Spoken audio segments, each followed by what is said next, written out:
Hello guys, Adana Hamidana Tera. Assalamu alaikum wa rahmatullahi wa barakatuh.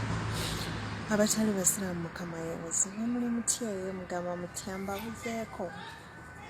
Yes, ennaku zino nyina ebinsumbuwa. Actually, I'm writing some things. I'm a songwriter and I'm planning to do something big. Yes. Naye nga mugamba mutya obulamu bugamba mutya. Omanyi buli lunaku ofunayo ekintu ekipya ky'oyiga mu bulamu, and most of the time tuyigira nnyo mu bulumi. Mu bulumi tuyigiramu nnyo. So sometimes olaba nga omutima gwo gugaanye okubeera nti gusalawo, kozesaawo obwongo.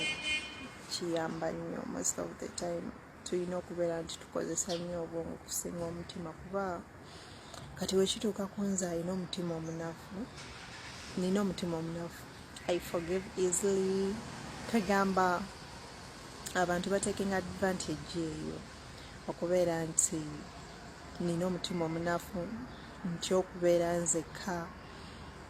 Kagamba nina ebintu byenjiga bingi kuva balina jeno ku kyeyo, ngenda njiga okubeera nti nsobola okubeera nzekka ate nempona kyonna ekiba kinnuma, yadde nga bibaamu most of the time kiyinza okujja nekikuyitinga like out of the blue, feeling nejja n'owulira ng'oyagala kaaba, let it out and cry. So kikuyamba era okuwona, naye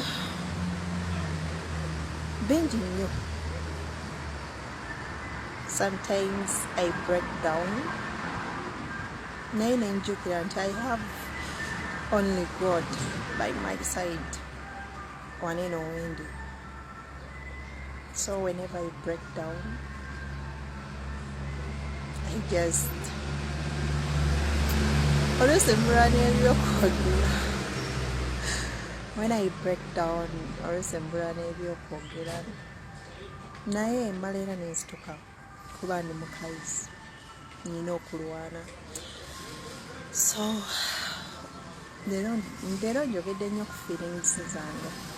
Ndi muntu ali so emotion, ekirungi kinkaabya, ekibi kinkaabya.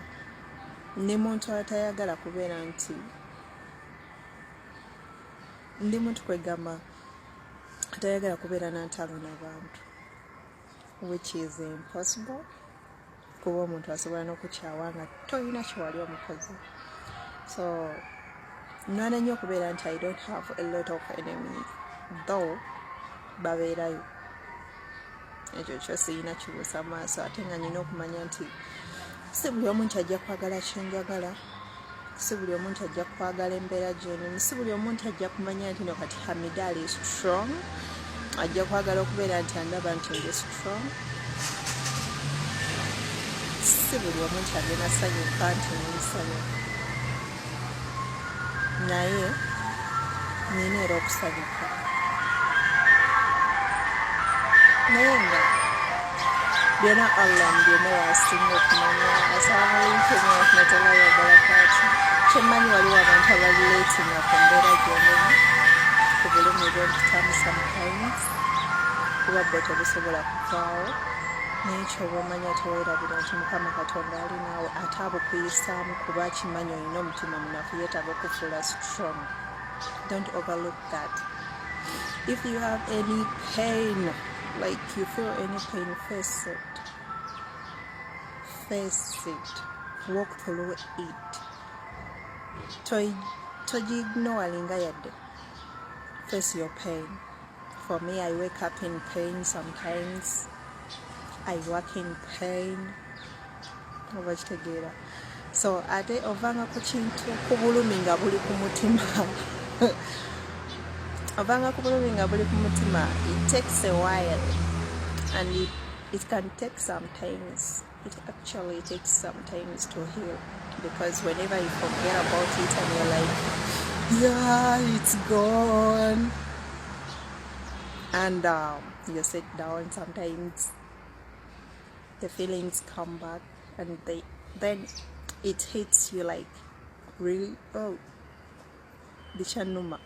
So I know many people can relate on my story.